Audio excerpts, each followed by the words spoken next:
Bien, le premier sujet dont on avait voulu parler ce soir, c'est un énorme sujet qui a été notamment abordé par Henri de Lesquen ces derniers mois, qui est la question de l'influence du zoroastrisme dans la religion chrétienne et même en fait dans le judaïsme et de la parenté, de la filiation en fait directe avec, je dirais, l'exemple le plus marquant, c'est que les rois mages, en fait, seraient des prêtres de Zoroastre qui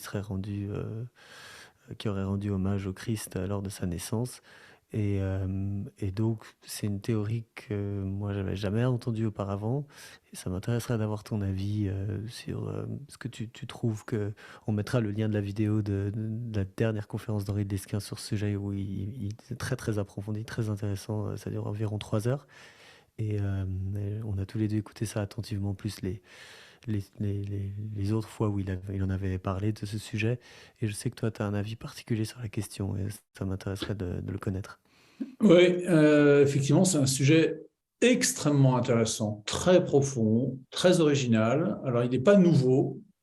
Et de façon générale, la question de l'influence, des influences des religions environnantes au judaïsme de l'Ancien Testament est très, très discutée, que ce soit l'influence des religions égyptiennes, des religions sumériennes, donc de la Mésopotamie, et des religions, et maintenant de la religion zoroastrienne. Alors, d'abord, il faut dire un truc à propos d'Henri Desquin, c'est que il y a de la polémique anti-juive derrière, qui est présente chez Henri Desquin, qui m'embête parce que parfois il y a ça oriente ses propos. Il y a de l'ironie qui est pas de mise quand on discute de sujets sérieux comme ça. Mais bon, mis à part ça, c'est assez peu présent, mais enfin, ça apparaît de temps à autre, il peut pas s'en empêcher. Euh, voilà, donc en tout cas, de mon point de vue, dans ces discussions, ce genre de position, de polémique contre les Juifs doit être exclu. Et on essaiera de rester à cet égard assez prudent. Mais sinon, sur le fond, ce que dit Henri Desquin, en un mot, c'est que le judaïsme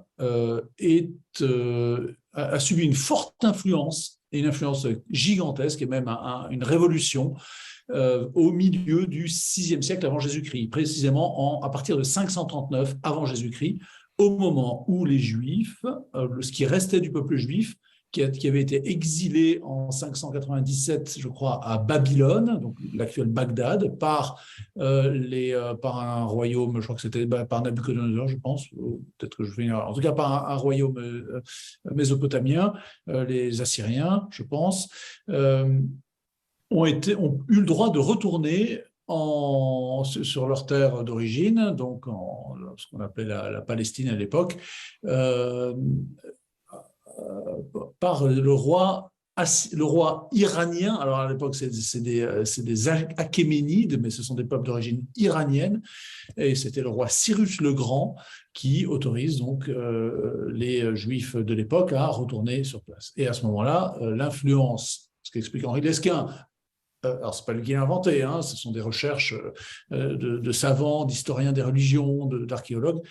L'influence de la religion des Achéménides, donc de la dynastie de Cyrus le Grand, et puis ensuite Artaxerxès, enfin tout cet empire qu'on connaît un peu mieux parce que c'est contre lui que les Grecs ont lutté à la bataille des Thermopyles, Marathon, Salamine, enfin, etc. Oui. Ce sont les successeurs de Cyrus, un siècle plus tard, enfin, ouais, un peu moins d'un siècle plus tard. Ces gens-là étaient des zoroastriens, c'est-à-dire ils avaient une religion unique qui avait été fondée par un certain Zoroastre, enfin on le connaît en français sous le nom de Zoroastre. C'est le même personnage sur lequel Nietzsche a écrit en disant dans son livre Ainsi parlait Zarathustra. Donc Mhm. Zarathustra, c'est l'autre nom de Zoroastre.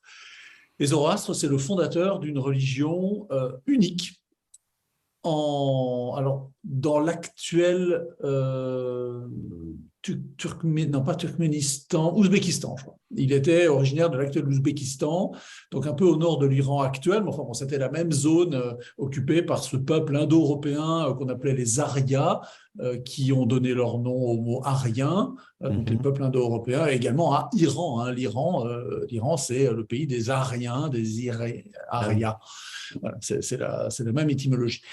Et donc ce peuple indo-européen dont nous sommes ethniquement descendants, hein, les Européens, puisque ces peuples ont envahi l'Europe au cours des siècles qui ont donc du premier millénaire, je pense, c'est ça, avant Jésus-Christ. Ces peuples viennent remplacer les peuples qui vivaient en Europe à l'époque et créer une nouvelle culture dont nous sommes les descendants, puisque nos langues sont des langues indo-européennes. Par exemple, en iranien, on dit, pour dire fille, j'avais fait un voyage en Iran il y a quelques années, et j'avais été stupéfait par les parentés entre l'iranien, le persan, ce qu'on appelle le farsi, le persan, la langue parlée par les Iraniens.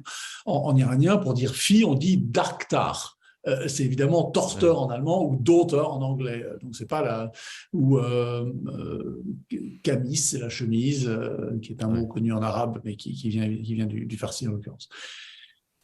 Et donc, ce que dit Henri de Lesquin, ce qu'il révèle, ce qu'il synthétise, plus exactement, il synthétise des tas d'études et il dit le judaïsme, dont le christianisme est héritier, est fortement marqué par la religion zoroastrienne, la religion de Cyrus le Grand, la religion des Achéménides, la religion fondée par Zoroastre, un personnage historique, encore qui a assez peu de preuves, disons que c'est plutôt l'analyse des textes qui parlent de lui, qui permettent de le dater à peu près. Donc il serait né autour de 1220 avant Jésus-Christ, ce qui le place, ce qui en ferait un contemporain de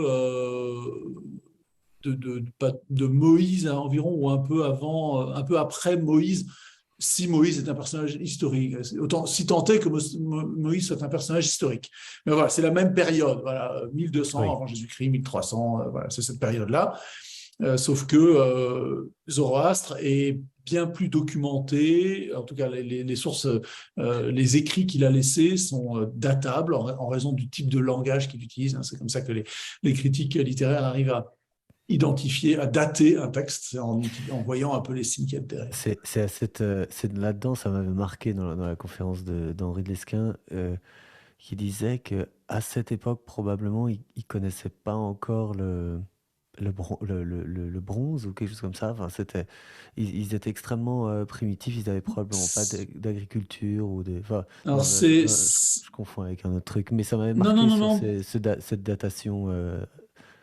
Oui, ça c'est un point. Effectivement, il mentionne, c'est pas le bronze, c'est qu'en fait ces peuples ne connaissaient pas L'argent notamment, la monnaie. l'agriculture, Ouais, la monnaie. la monnaie, ouais. Enfin, la monnaie arrive très tard, hein, même dans nos pays. La monnaie, on la date du roi légendaire Crésus. Ça Ah a oui. été inventé par Crésus, donc je pense que c'est le 8e ou 9e siècle de notre ère. Effectivement, les textes qui ont été laissés par les textes fondateurs du zoroastrisme sont des textes dans lesquels il y a des traces de civilisation très primitives, c'est-à-dire très anciennes. Alors, sachant que l'agriculture est née en Mésopotamie vers 3000 ou 4000 avant Jésus-Christ, je crois, enfin je ne suis pas sûr, à peu près. Est-ce qu'elle n'était pas encore arrivée en Ouzbékistan, enfin dans l'Ouzbékistan actuel à cette époque? Ça me paraît étonnant. Enfin bon, peu importe, ce n'est pas le sujet. Le Oui. sujet, c'est que ce qu'on connaît de la Bible aujourd'hui, de l'Ancien Testament, est très largement influencé par le zoroastrisme. En quoi il est influencé par le zoroastrisme? Eh bien, par exemple, dans le zoroastrisme, il y a l'affirmation d'un Dieu unique. Pas un Dieu auquel est due uniquement la vénération, l'adoration. C'est ce qu'on appelle l'énothéisme. Voilà, il y a des traces de ça dans l'Ancien Testament. Il y a Yahvé, le Dieu des Juifs, enfin des Israélites, pardon, le terme est plus exact, israélite, qui est le seul auquel on doit rendre un culte. Tous les autres existent, ce sont des vrais dieux, mais ce sont des faux dieux. Voilà, ce ne sont pas les bons dieux. Mhm.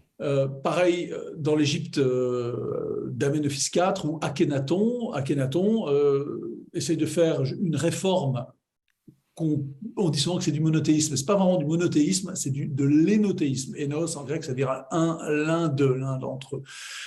Et l'énothéisme, c'est que, comme pour Yahvé, Aton, l'énothéisme d'Akhenaton, c'est que Aton est le roi, le dieu soleil. Il y a que lui auquel on doit rendre un culte pour la réforme d'Akhenaton, qui échouera, voilà, et donc, tout entièrement sera son successeur. Les prêtres égyptiens effaceront cette réforme. Et donc, en revanche, chez Zoroastre, il y a un seul Dieu. Il n'y a pas d'autre Dieu, un seul Dieu qui est Ahura Mazda, qui est un Dieu infiniment bon, très juste, unique. Il n'y a pas d'autre Dieu. Alors, il y a des tas d'archanges, des anges. Alors ça, c'est également un héritage, dit Henri de Lesquin, un héritage présent dans la Bible qui est dû à l'influence des Zoroastriens. Il y a également la résurrection des morts, la rétribution des mérites. La rétribution des mérites, qu'est-ce que ça veut dire? Ça veut dire que quand on prie pour quelqu'un, on peut lui transférer le fruit de notre prière ou le fruit de mérite qu'on a acquis pour lui, à son sujet. Okay. Donc c'est pour ça que, par exemple, les chrétiens prient, enfin les catholiques en tout cas, disent des messes pour les morts, parce que ainsi nos prières sont applicables à des gens qui n'ont pas prié. On appelle aussi ça la communion des saints. Et ces concepts-là, qui sont très importants pour nous les chrétiens, puisqu'ils vont être repris par les chrétiens, sont issus du zoroastrisme. Autrement dit, le judaïsme le judaïsme, et on le dit, moi je l'avais très peu entendu, quasiment jamais entendu, en tout cas, non, je l'avais jamais entendu à propos du zoroastrisme, je l'avais entendu pour les religions égyptiennes, je l'avais entendu pour la religion sumérienne, mais je n'avais jamais entendu dire que le judaïsme tardif, enfin le judaïsme d'après le 5e, 6e siècle, avant Jésus-Christ, donc le judaïsme qui a été mis par écrit. Les écritures de l'Ancien Testament sont mises par écrit à partir du 7e, 6e siècle avant Jésus-Christ, donc au moment où il y a ces réformes, et va subir une influence considérable de la part du zoroastrisme. Et justement, c'est ça aussi, j'ai découvert que donc, la Bible, en fait, aurait été organisée, mise par écrit, on aurait créé un peu un sommaire par un fonctionnaire du roi d'Iran, c'est ça? Oui. Alors, ça, certains disent que c'est le fondateur du judaïsme. C'est celui qui est connu dans la Bible sous le nom du scribe Esdras. Esdras, qui a vécu autour de 450, et celui qui est chargé par Artaxerxès, donc le successeur de Cyrus, de organiser, de ramener les Juifs. Alors les Juifs reviennent un peu plus tôt, quelques années avant, à Jérusalem, mais c'est sous Esdras qu'ils vont être organisés. Et donc, il y a dans le livre d'Esdras, dans l'Ancien Testament, un récit très intéressant d'ailleurs de la dédicace du temple. La dédicace, c'est-à-dire l'inauguration du temple à Jérusalem. Esdras et les Juifs, Esdras est un Juif, fonctionnaire achéménide, perse, donc de très forte influence zoroastrienne, et qui retourne à Jérusalem. Alors, il redécouvre à ce moment-là le feu. Alors, il y a des tas des sortes de légendes comme ça. Donc, on redécouvre le feu qui était sous les ruines. Alors, il y a le récit également de la redécouverte des rouleaux du Deutéronome. Des rouleaux de la Torah qui retrouvent dans les ruines du temple. En dégageant les ruines, ils vont retrouver ces rouleaux. Et il y a le fameux épisode de la lecture de la loi par Esdras devant tout le peuple. Alors, la lecture de la loi, c'est une forme de nouvelle alliance. Esdras refait une alliance avec Dieu, réinaugure dans le livre d'Esdras, donc dans le livre qui porte son nom, l'alliance avec Dieu, une sorte de réinauguration, une nouvelle ère qui a lieu, une nouvelle ère du judaïsme dans ses relations avec Dieu, qui est décrite dans le livre d'Esdras, que j'invite nos auditeurs à aller regarder. Et en particulier, un petit détail qui est très intéressant, c'est que Esdras lit les rouleaux de la Torah, et il les lit probablement en hébreu parce que le peuple ne comprend pas. Et le livre précise que des scribes, je crois, ou des personnes traduisent en araméen, donc le texte ne précise pas, mais ils traduisent en araméen l'hébreu que les Juifs ne comprenaient plus, les Oui. Israélites de l'époque ne comprenaient plus à ce moment-là. Parce que Ça, c'est c'est une langue morte, hein, c'est ça? c'est ça. L'hébreu est une langue qui n'est plus parlée par les Israélites puis les Juifs jusqu'au 19e siècle, jusqu'à la Ouais. restauration par Et la création du depuis, sionisme à la fin du 19e siècle, et c'est plutôt au courant du 20e siècle que les Juifs vont se remettre à parler hébreu, ouais. langue qu'ils n'avaient plus parlé pendant quasiment 2500 ans, Ah oui, qui c'est était une ça. langue étudiée, une langue sacrée, mais qui n'était pas parlée, qui n'était pas une langue de communication dans la vie de tous les jours. Ils ont parlé araméen, puis grec, puis ensuite les langues des pays où ils vivaient. Ça a pu être l'espagnol, l'arabe, le français, l'allemand, enfin le yiddish. Enfin bref, tous les pays où les Juifs ont été dispersés, Oui. où ont émigré, où se sont installés. Et donc, il y a, voilà, la Bible n'est plus comprise en hébreu, elle est comprise en araméen. Et donc, d'ailleurs, à partir de ce moment-là, elle va être traduite en araméen. Et ça va être les versions qui vont circuler jusqu'à l'arrivée des Grecs au IIIe siècle, au IVe siècle, donc sous Alexandre le Grand, et puis en particulier au IIIe siècle, où le roi un Ptolémée, je pense, donc un des rois d'Égypte, va demander à 70 sages Hmm. juifs de faire chacun dans leur coin une traduction en grec du texte probablement araméen ou hébreu pour que Ptolémée ait un exemplaire de ses écritures dans ses bibliothèques, enfin, voilà, pour la culture, pour les savants de son temps.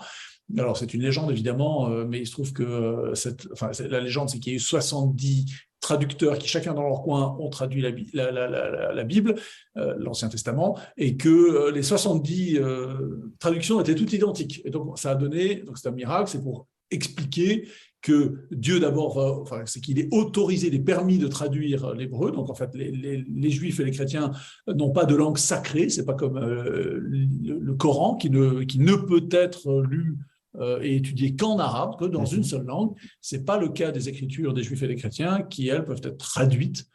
Et donc, à ce moment-là, il y a cette traduction dite des Septante, donc 70, hein. Bon, ce n'était pas des Belges, mais voilà, c'est le terme qui a été retenu, des Septante, la traduction des Septante, qui est la version très antique, d'ailleurs, puisqu'elle est la plus ancienne dont on possède des manuscrits, qui est donc en grec.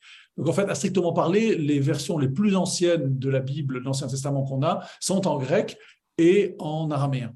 Les versions les plus anciennes qu'on ait en hébreu.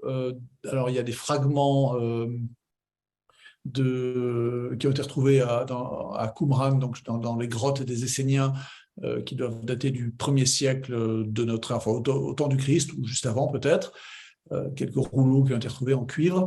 Et puis Mhm. ensuite, la version hébraïque la plus complète, qu'on ait, la plus ancienne qu'on ait de l'Ancien Testament, je crois qu'elle date du Moyen Âge. Donc c'est vraiment, c'est très tardif, les manuscrits, Oui. hein, en hébreu. Donc, alors pourquoi est-ce qu'on disait ça? Oui, c'était à propos d'Esdras et de la traduction des Mhm. textes.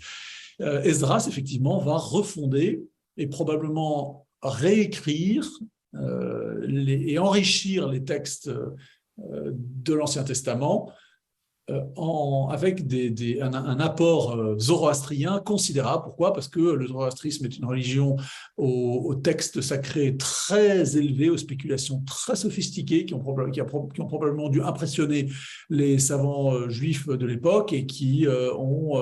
alors, ça ne s'est pas fait en une fois, ça s'est fait petit à petit, et c'est peut-être une objection que j'avais sur Henri Desquin, où Mhm. c'est difficile de comprendre comment, en 50 ou 60 ans, la religion zoroastrienne a pu bouleverser autant une tradition religieuse très ancienne, parce que quand même, les textes du début de la Bible, ou même les livres historiques, les livres de Samuel, livres des Chroniques, livres des Rois, sont des traditions orales probablement, ou peut-être des écrits qui ont été retravaillés, mais ce sont des choses qui précèdent largement le contact des Israélites avec le zoroastrisme.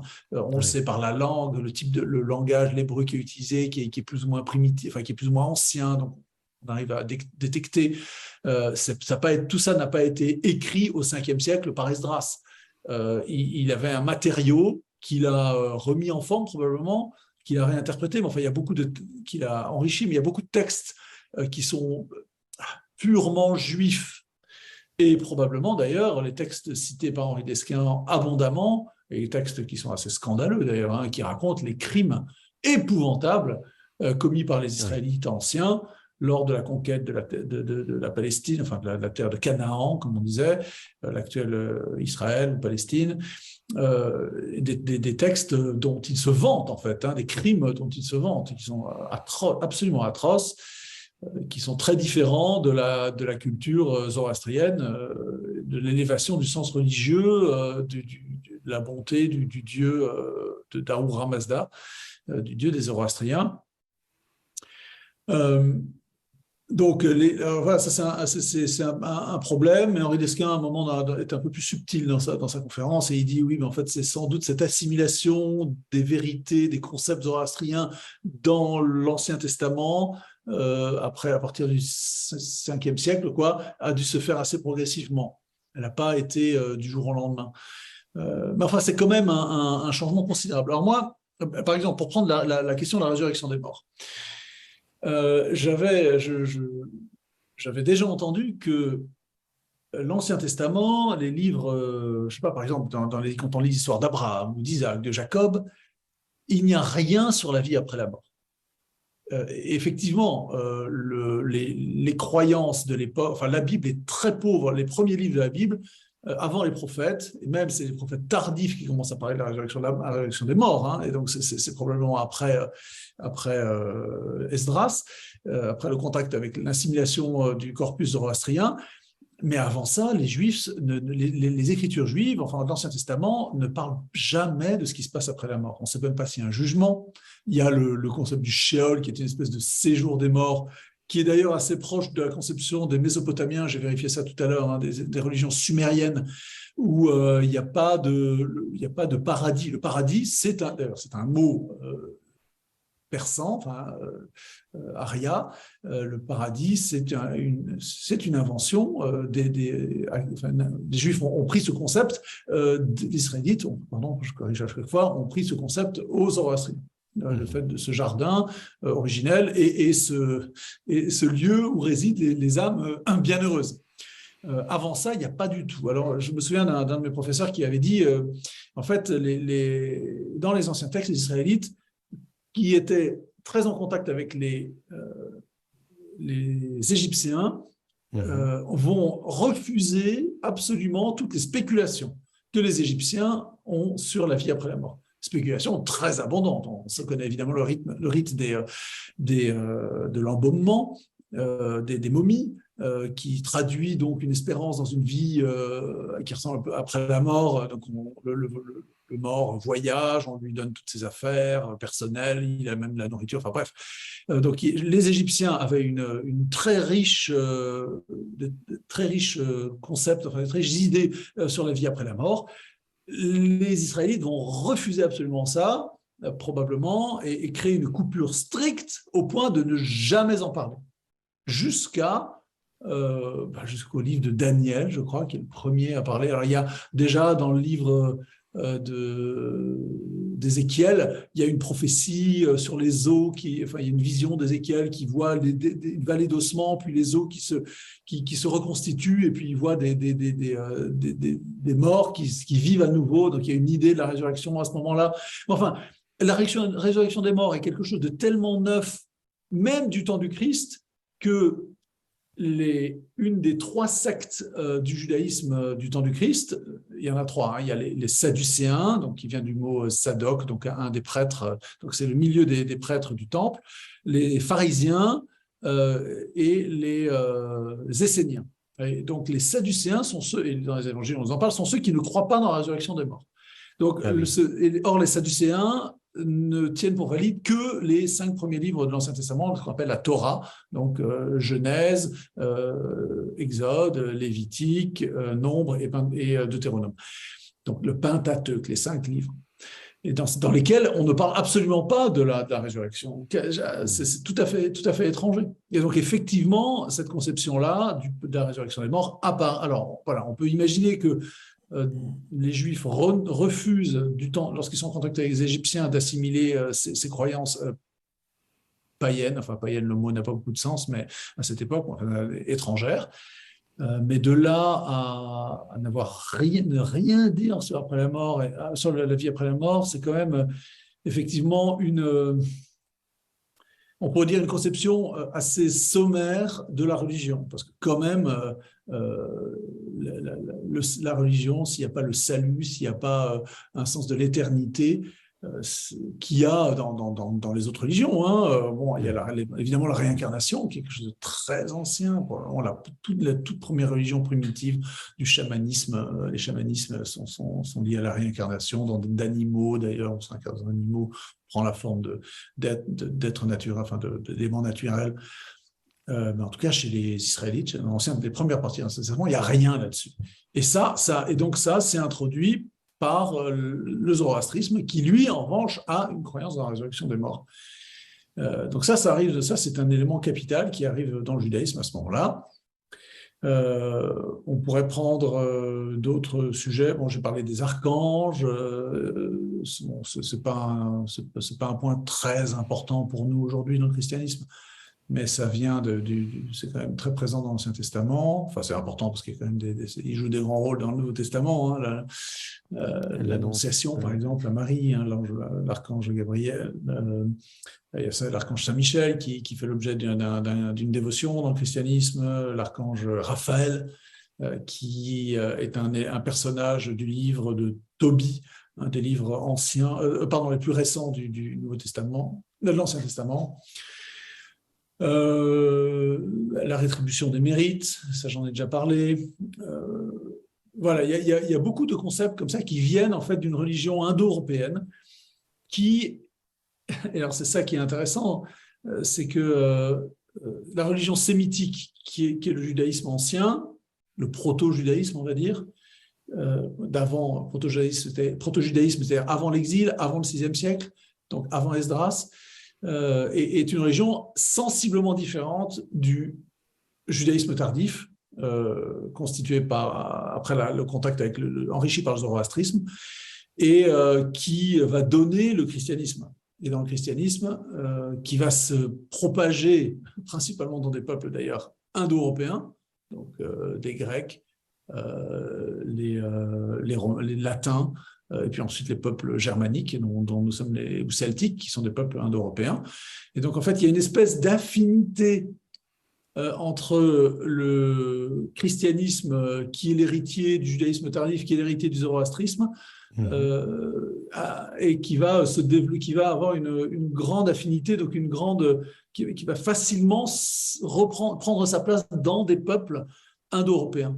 Alors, pas facilement, il y a une longue histoire, ça va pas se faire en un claquement de doigts. Hein. Il y a des guerres, il y a des missionnaires, il y a des saints qui vont transmettre le christianisme, donc ce judaïsme zoroastrianisé chez nous. Mais il y a beaucoup d'éléments dans le zoroastrisme, dans la culture indo-européenne issue des Iraniens, enfin des Aryas, des anciens Iraniens, des Achéménides, et qu'on va retrouver chez nous, qui va bien se plaire chez nous parce que, pour différentes raisons, je ne suis pas assez calé pour en parler, mais enfin, il y a différentes structures sociales et mythiques ou mythologiques qui existent dans nos peuples indo-européens, qui sont dans la région zoroastrienne et qui plaisent bien. La Trinité, par exemple, la triade.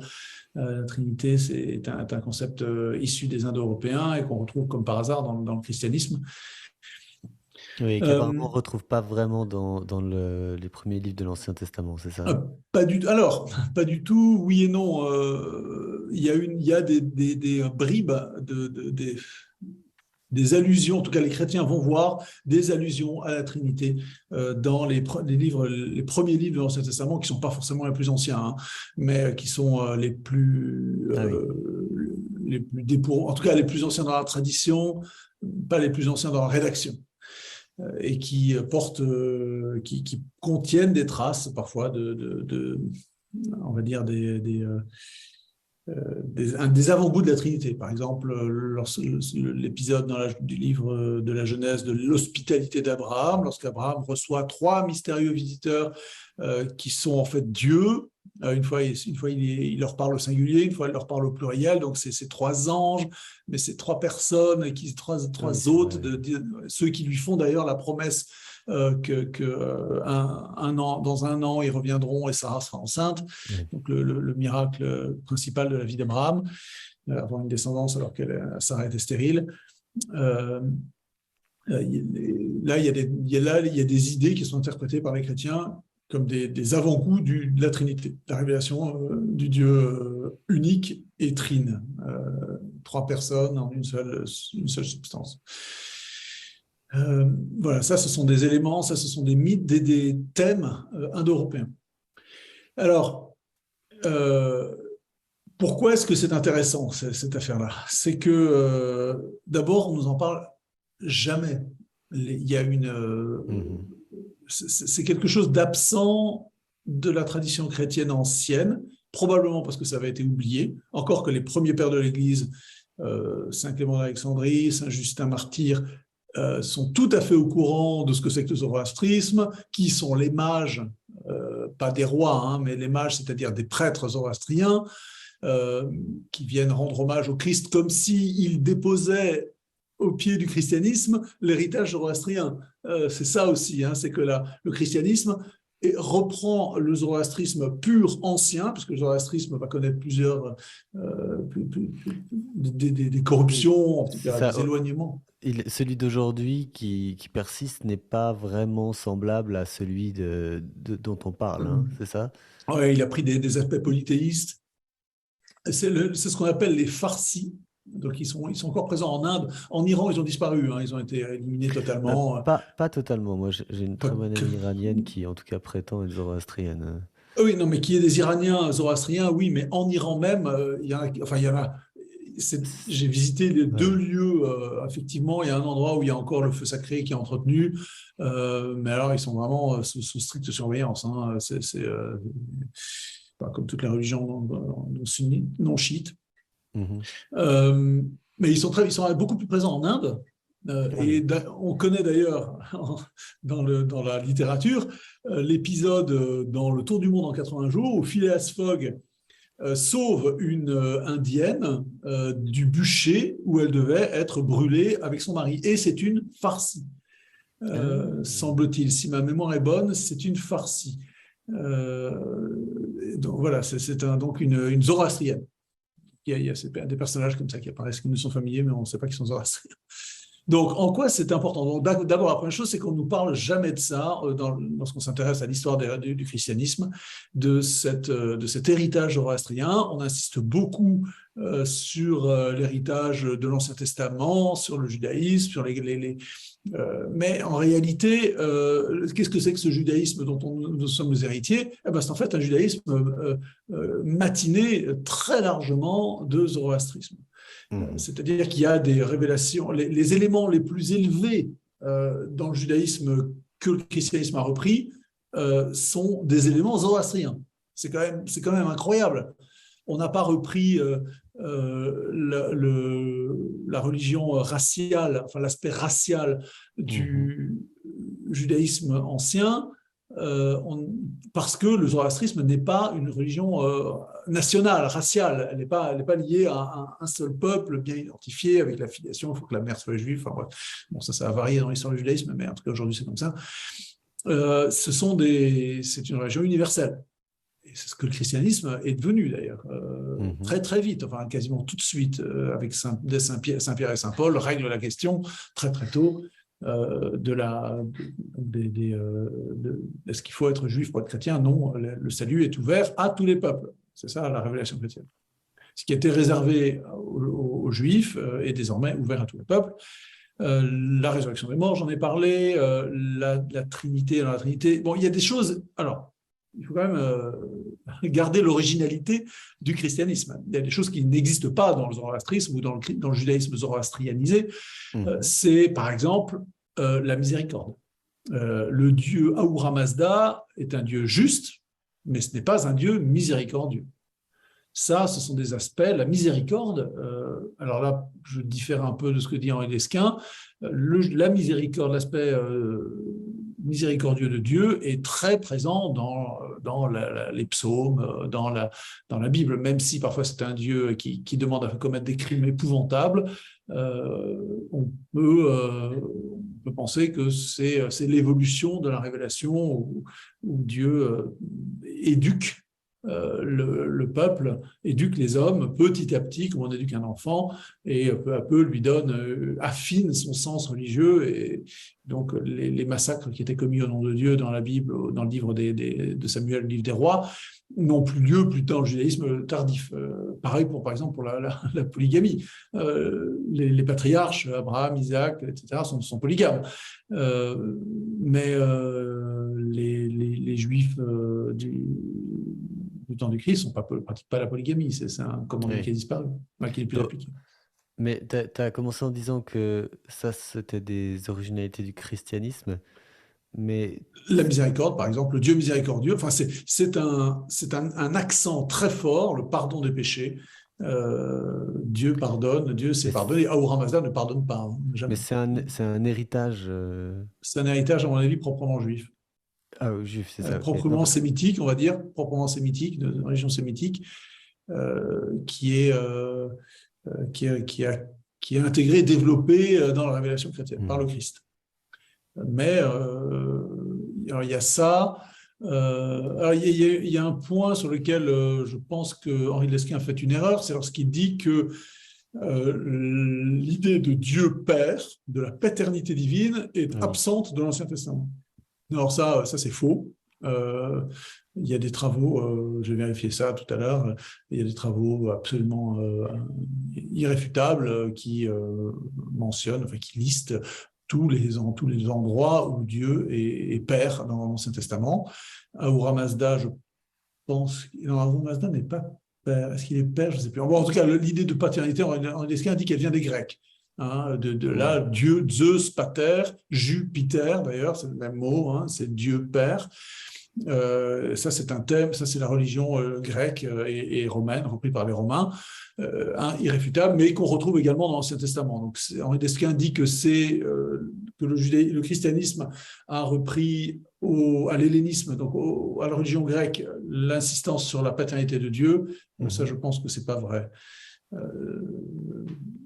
Alors, de la même manière, Henri Lesquen, et c'est là les aspects polémiques que je mentionnais au début, Henri Lesquen dit que la seule chose que le christianisme a reçue du judaïsme, c'est le corpus littéraire de l'Ancien Testament, les livres de l'Ancien Testament. C'est tout. Tout le reste a été rejeté. La loi, tout ça n'a pas été retenu par le christianisme. Et il n'y aurait que la coquille des textes de l'Ancien Testament qui auraient été repris, réinterprétés, évidemment, à la lumière de la vie du Christ, dans la révélation du Christ, et donc dans un sens très différent, avec des figures, des images. Voilà, les massacres dont je parlais tout à l'heure, on va les prendre comme des images du combat spirituel contre les démons, par exemple, contre ce qui nous sépare de Dieu. Et donc, il faut massacrer les démons. Voilà, ça peut être une interprétation chrétienne qu'on va faire de ces récits qui, sinon, sont inexplicables, enfin, en tout cas, très, très choquants. Mais en réalité, là où se trompe Henri Lesquen, c'est que le christianisme n'a pas seulement repris les textes de l'Ancien Testament, il a également repris la liturgie. Alors, pas la liturgie du temple, mais la messe, c'est la liturgie des repas sacrés, et en particulier du repas pascal des Juifs.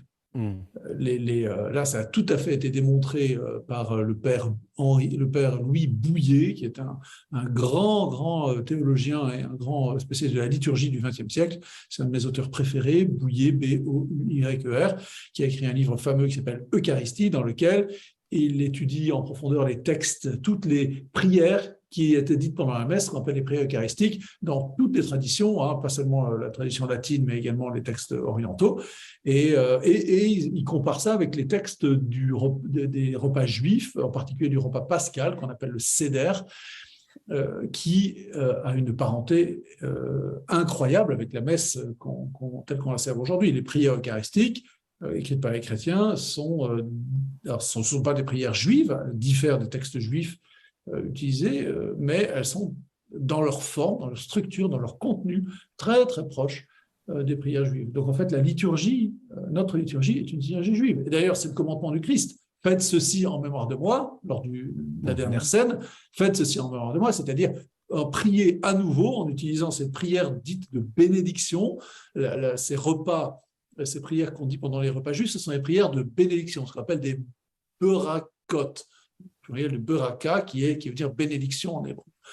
Et ce sont les bénédictions. Et bénédiction en grec, ça se dit eulogein, eulogie, ça se dit aussi eucharistia, c'est-à-dire l'Eucharistie. Donc notre Eucharistie, nos prières, ce sont des prières où on bénit Dieu, c'est-à-dire on le loue, on dit tout bien, toutes les choses extraordinaires qu'il a faites pour nous, on le remercie, enfin, c'est plus que remercier c'est un peu plat, on lui rend grâce, l'action de grâce, l'Eucharistie. Et c'est ce que font les Juifs dans les repas sacrés, c'est ce qu'ils faisaient du temps du Christ, c'est ce que le Christ fait le soir de la dernière scène, le soir du dernier repas qu'il prend avec ses disciples, et c'est ce que nous continuons de faire tous les jours, enfin en particulier le dimanche, suivant le commandement du Christ. Or, c'est une structure de prière juive à laquelle on a ajouté le bout de la prière synagogale. La synagogue, qu'est-ce qu'on faisait? On lisait des textes de la Bible, on les commentait. Eh bien, nous, à la messe, on a une première partie où on lit les textes, on écoute la parole de Dieu et on les commente dans l'homélie. Et puis ensuite, on fait ce repas sacré, qui s'est même sensiblement transformé dans le rite, mais qui est une structure de prière juive. Et pas zoroastrienne, pas égyptienne, pas sumérienne, qui est proprement juive, de manière proprement juive de prier. Donc là, ça c'est très important pour éviter de se tromper, de tirer des conclusions erronées sur cette redécouverte, cette découverte pour moi, et pour Henri Lesquin aussi, visiblement, parce que c'est tout récent, il a découvert ça en 2021, dit-il, des origines, de l'influence indo-européenne, donc du zoroastrisme sur le christianisme. Et alors je passe, j'ai évoqué l'influence par le zoroastrisme, mais il y a également l'influence par la philosophie grecque, qui est, les Grecs sont des indo-européens aussi, Oui. Au contact avec les Achéménides, avec la culture perse. Et alors là, Henri de Lesquin a souligné une chose que j'ignorais. Ahura Mazda, Mazda c'est le sage, le dieu. Dans le nom du dieu zoroastrien, il y a le mot sage, la sagesse. Or, la philosophie, l'amour de la sagesse, qui naît en Ionie. Alors, la Ionie, dans les colonies grecques ioniennes, ce sont les colonies d'Asie mineure, donc de la façade, qui est aujourd'hui la Turquie, mais de la façade orientale de la mer Égée. Donc là où il y a la ville de Troie. La Grèce aujourd'hui, c'est ça? Ouais, là où il y avait Éphèse, aujourd'hui c'est plus la Grèce, enfin encore que les îles, il y a tout un chapelet d'îles qui soient restées grecques, mais depuis les années 20, les derniers Grecs ont été chassés du continent. Et donc, une occupation quadrimillénaire, probablement, enfin, trimillénaire, on va dire, des Grecs a pris fin à ce moment-là, lorsqu'on était chassés dans une guerre contre les Turcs après la Première Guerre mondiale. Et donc, c'est là que naît la philosophie, comme par hasard, et la philosophie se distingue des religions grecques.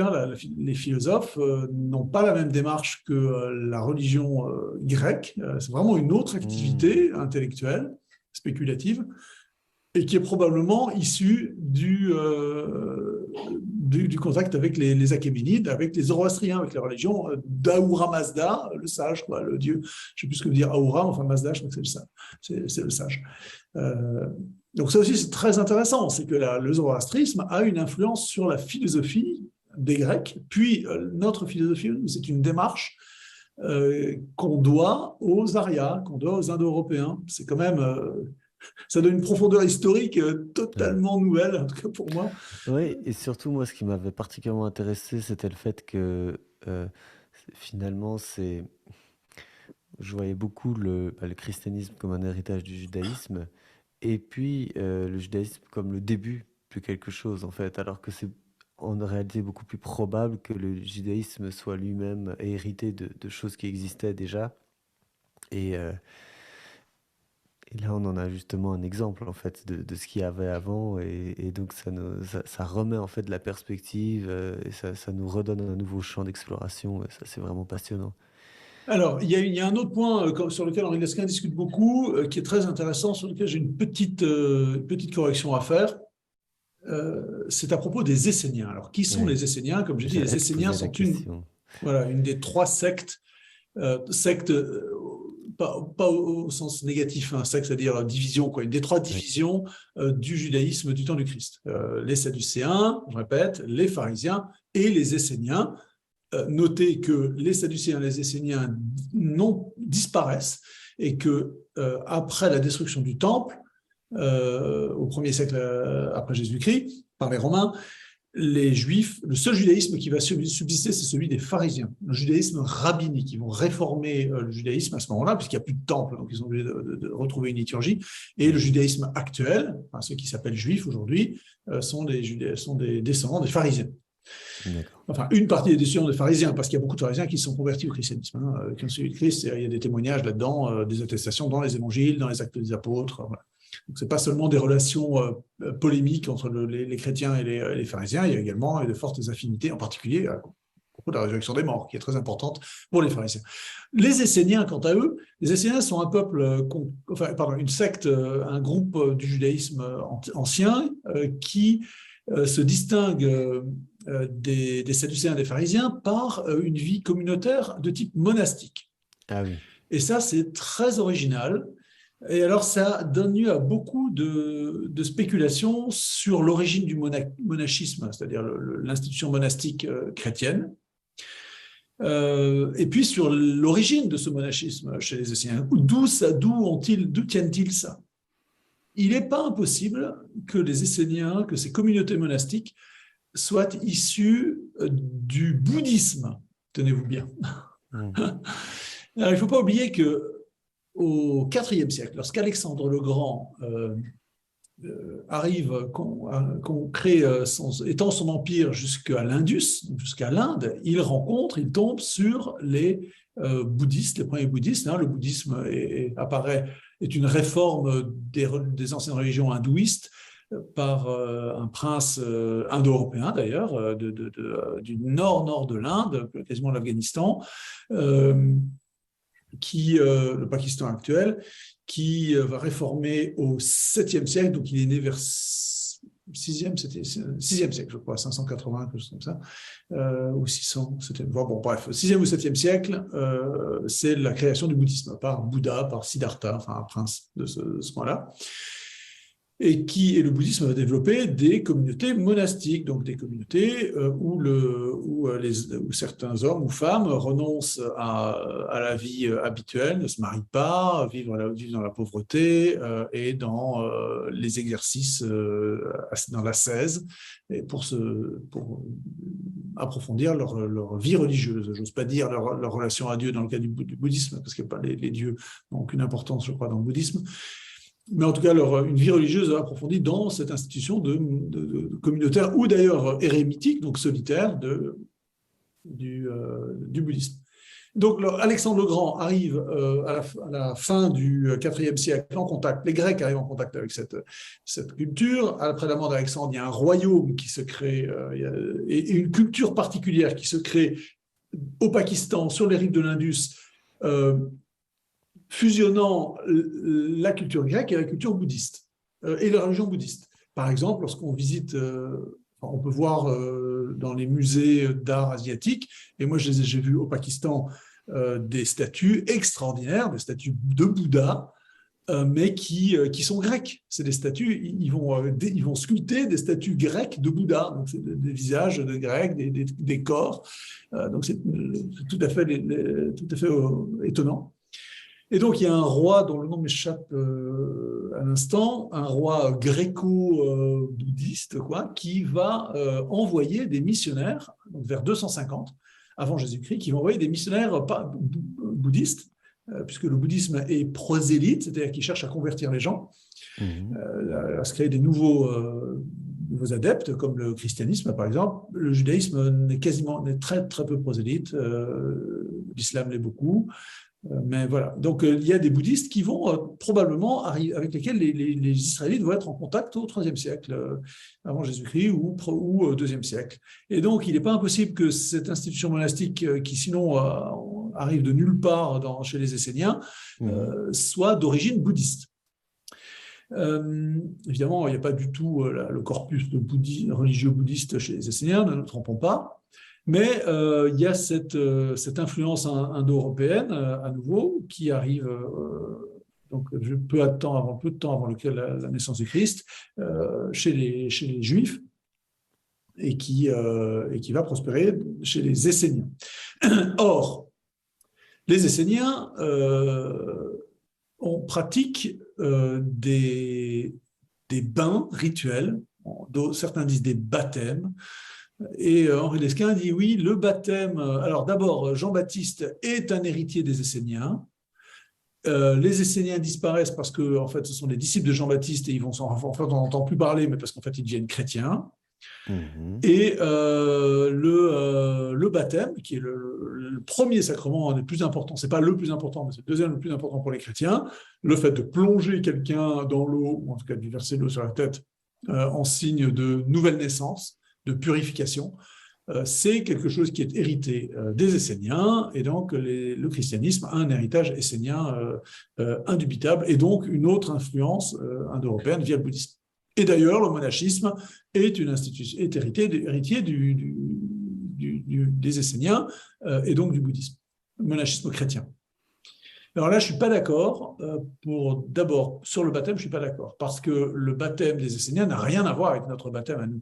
Les Esséniens, ils prennent des bains rituels tous les jours, plusieurs fois par jour. Ce qui n'est pas du tout le sens du baptême. Le baptême, même le baptême de Saint Jean-Baptiste, c'est un baptême unique. On se baigne dans le Jourdain, on retraverse, on refait le voyage des Israélites qui, à la suite de Josué, rentrent en Terre Sainte, en traversant le Jourdain. On est plongé, on est lavé, on renaît, on se convertit, dans le cas de Jean-Baptiste. Et les Esséniens n'ont pas du tout cette conception du bain rituel, du bain sacré. En revanche, ceux qui ont cette conception-là, ce sont les pharisiens. Aujourd'hui, si tu veux te convertir au judaïsme, d'abord, tu dois être circoncis, et après ta circoncision, tu vas prendre un bain rituel qu'on appelle le mikvé. Donc, c'est un bain les Juifs prenaient des bains de purification du temps du Christ. Il y a des allusions juste avant après le lavement des pieds, Jésus fait allusion aux bains qu'ils viennent tous de prendre avant de célébrer le repas de la Pâque. Donc il y a ces bains rituels. Et aujourd'hui encore, donc dans le judaïsme rabbinique héritier des pharisiens, quand un païen se convertit, il est circoncis et il est baptisé, il est plongé dans un bain. Donc notre baptême est bien plus héritier d'une coutume issue des pharisiens que des Esséniens. Donc là-dessus, je pense que Henri Lesquin se trompe. Mais alors, Jésus lui-même, on sait à quelle secte il appartenait alors? Alors Jésus est proche des pharisiens, c'est évident. Alors il est proche de Saint Jean-Baptiste, des compagnons de Saint Jean-Baptiste qui peuvent être d'influence essénienne, parce que Jean-Baptiste, il a des tas de traits d'esséniens. Il vit seul, il n'est pas marié, donc il vit une espèce de vie érémitique au désert. Alors les Esséniens on a retrouvé donc ce qu'on appelle les manuscrits de la mer Morte. Ce sont des textes, je l'ai dit au début, mais ce sont des textes des Esséniens, des rouleaux qu'on a retrouvés dans des cruches, dans les grandes vasques. Ça, c'était il y a quelques années. Ce sont des textes esséniens. Et c'était dans le désert, au-dessus de la mer Morte, donc dans un endroit où il y avait une communauté essénienne. Pas loin de l'endroit où Jean-Baptiste baptisait d'ailleurs, Saint-Jean. Enfin, il a baptisé à plusieurs endroits, mais Jourdain en particulier. Et donc, il y a des Esséniens qui viennent au Christ, donc les disciples de Saint Jean-Baptiste probablement. Il y a des pharisiens, mais le Christ n'appartient à aucune de ces sectes. D'ailleurs, il se dispute avec il y a des disputes avec les pharisiens, donc ça c'est très connu. Il se dispute aussi avec les Esséniens, les disciples de Saint Jean-Baptiste. C'est pas simple, on voit qu'il y a des discussions. Il est en dehors de tout ça, et puis il s'oppose aux Sadducéens aussi, puisque c'est d'ailleurs eux qui vont le condamner à mort.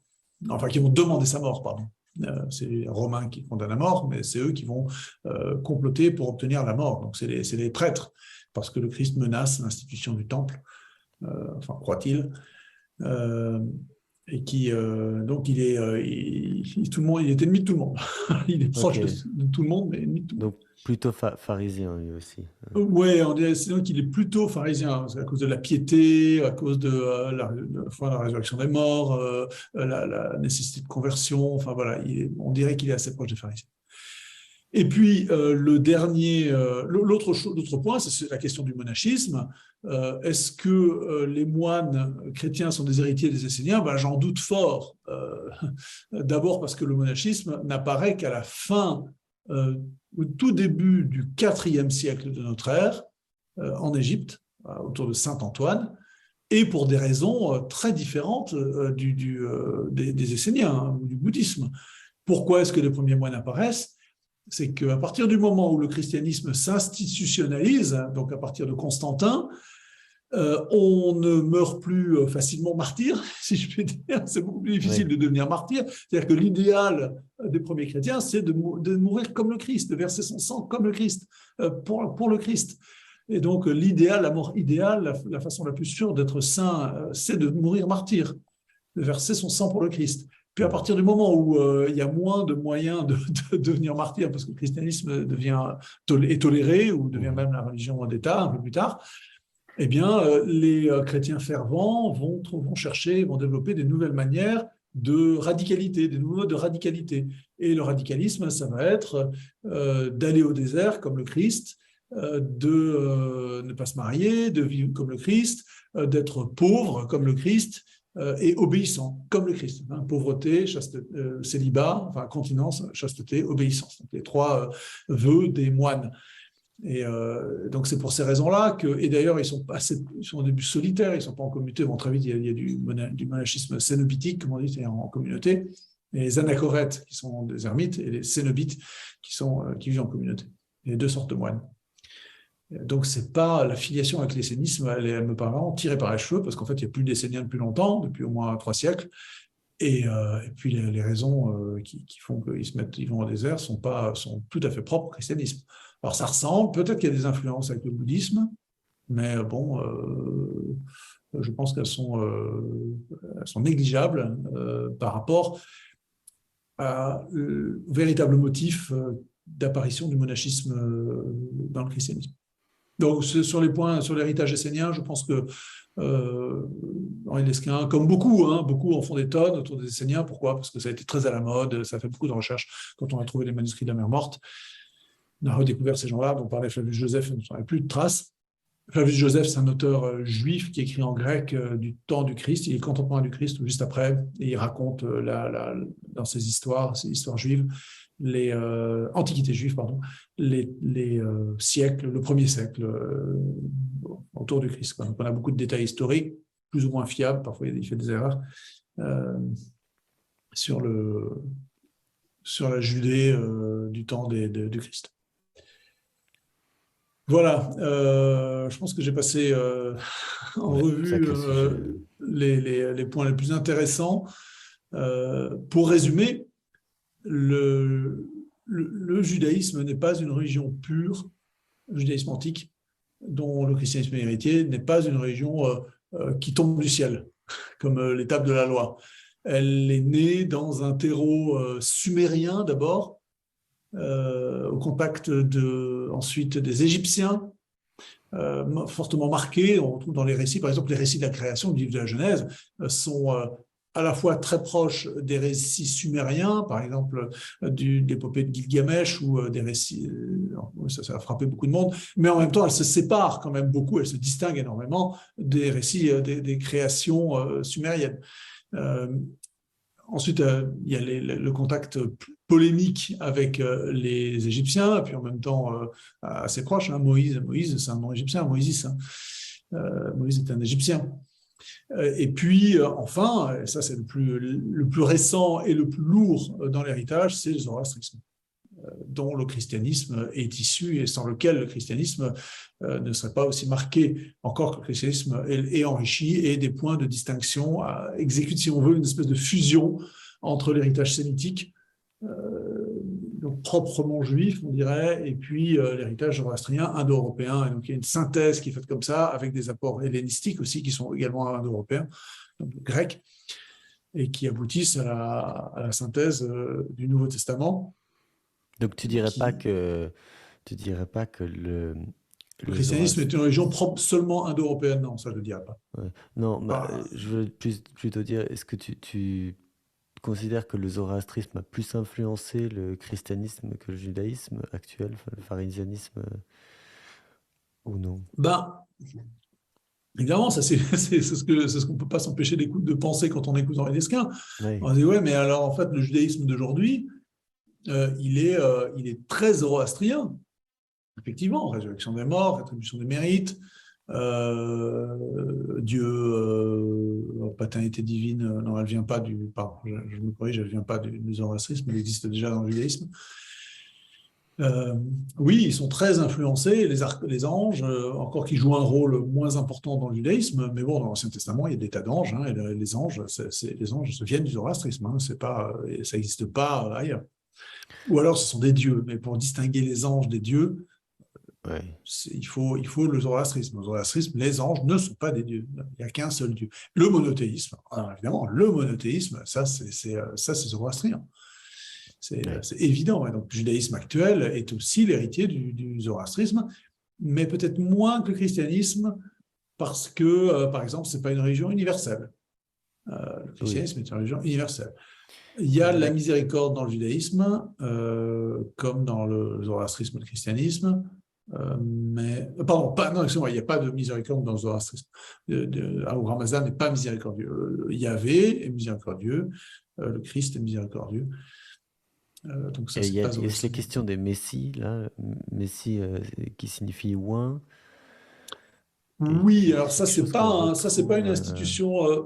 Oui, effectivement, Henri Desquin insiste beaucoup sur ce que c'est que le Messie et soulignant, et ça c'est quelque chose que j'aime beaucoup, soulignant que Cyrus le Grand est désigné dans le livre, je ne sais plus si c'est le livre des rois. Non, c'est pas le livre des rois, je ne sais plus. Enfin, il y a un livre de la Bible, peut-être chez Isaïe. Cyrus est désigné comme le Messie, le oint, c'est-à-dire qu'il a été choisi par Dieu pour le servir. Alors, bon, ils écrivent que c'est Yahvé, que Cyrus croyait en Yahvé, ce qui est absolument improbable. Le oint, donc du verbe oindre, c'est celui qui a reçu l'onction, c'est celui qui est choisi, qui a eu de l'huile sur son front. C'est un rite pratiqué par les Israélites anciens, par nous aussi aujourd'hui, nos sacrements, hein, lorsqu'on se met de l'huile Ouais. au baptême, lorsque l'onction des malades, l'onction du sacrement de l'ordre, lorsqu'on ordonne les prêtres et les évêques, ils sont de l'huile sur les mains ou sur le front. Ça, ce sont des rites, effectivement, mais je pense que ce n'est pas très important. Effectivement, oui, le roi Cyrus est oint et est appelé le Messie dans l'Ancien Testament. Non, mais ce que je veux Mais dire, c'est que l'attente du Messie est quand même un aspect important, à la fois du judaïsme et puis pour les chrétiens, le retour. oui, c'est effectivement un sauveur. Oui, c'est ça. Oui, c'est un point très important. Tu as raison. Moi, j'avais oublié ça. Un point du zoroastrisme, c'est qu'on attend un sauveur. Alors, je ne sais pas s'il s'appelle Messie ou s'il est oint, je ne pense pas. Mais on attend un sauveur. Ce qui n'est pas présent dans le judaïsme ancien. Hein. Dans le Oui. judaïsme ancien, antique, pré-exilite, comme on dit, avant l'exil, il n'y a pas dans la Torah, on n'attend pas de Messie, hein, il n'y a pas de promesse. Allez, après le péché d'Ève et d'Adam, il y a une promesse qui est faite par Dieu. Dieu dit à Ève, ta descendance écrasera la tête du serpent et le serpent lui meurtrira le pied. Donc il y a une espèce de sauveur, une descendance qui écrase, qui viendra à bout du mal. Mhm. Alors de quand date ce verset du livre de la Genèse? Ça, j'ai aucune idée. Peut-être que c'est un ajout Ah postérieur. oui. Mais Ah oui, bon, parce que il est c'est tout à pas. fait unique. Tu disais que c'était l'ordre des livres actuels ne correspond pas forcément à leur apparition, ça. Ah oui, bien sûr, oui, oui, oui, le livre de la Genèse est probablement rédigé au 5e siècle, 5e, 6e siècle, donc sous influence zoroastrienne. Mais ne nous trompons pas, il n'est pas inventé au VIe siècle. Hein. Attention, il est issu de peut-être d'autres livres qu'on ne possède pas, qu'on a perdus, ou de mémoire, tradition orale. Il faut oublier l'importance des traditions orales. Hein. On n'a pas conscience de ce que les anciens peuples étaient capables de se transmettre oralement, des quantités de livres, et très fidèlement. Mhm. Des quantités qui étaient mémorisées, qui étaient transmises oralement. Et donc, il n'est pas du tout impossible que. Moi, je pense que les livres anciens, les livres, certes, ils sont rédigés à partir du 7e, à partir du 7e, 6e siècle, la Bible, mais en fait, ils sont beaucoup plus anciens dans la Ouais, tradition orale. ça me paraît Retravaillés. cohérent. Ouais. Parce que ils ont des archaïsmes. Euh, il y a il y a des tas de choses qui sont très anciennes. Par exemple, dans les récits de la création, ils sont sumériens. Or, s'ils sont rédigés au VIe siècle, il n'y a plus les religions sumériennes à ce moment-là. Ce sont les Achéménides, c'est le zoroastrisme qui a envahi tout. Donc, ça colle pas, quoi. Ou alors il y a déjà des tas de peuples indo-européens qui se baladent dans le coin. Et les anciens peuples qui n'étaient pas sémitiques, hein, les anciens peuples mésopotámiens, de Sumer, de Sumériens, babyloniens, ont déjà été remplacés à ce moment, en tout cas dans Mhm. les élites. Voilà, Passionnant. donc oui, c'est un sujet très intéressant. J'ai envoyé d'ailleurs la vidéo, je la fais circuler autour de moi parce qu'elle est, ceux qui s'intéressent à l'histoire des religions, à l'origine du christianisme, d'où viennent toutes ces idées, c'est quand même capital de se pencher dessus.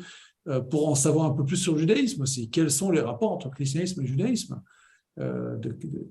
ce qui sont aussi simples que ce qu'on peut penser, c'est-à-dire Ancien Testament et christianisme. Et puis voilà, ça se Oui. passe juste entre les Juifs et puis des Juifs qui transforment leur religion suite à la prédication du Christ et qui vont la répandre dans le monde entier. Oui, c'est quand même un peu plus compliqué que ça. Et la médiation, l'apport du zoroastrisme indo-européen est quand même capital. Il faut l'intégrer pour bien savoir ce qu'on raconte, ce qu'on dit et la manière d'interpréter ces textes. Excellent, excellent. Merci pour cet éclairage.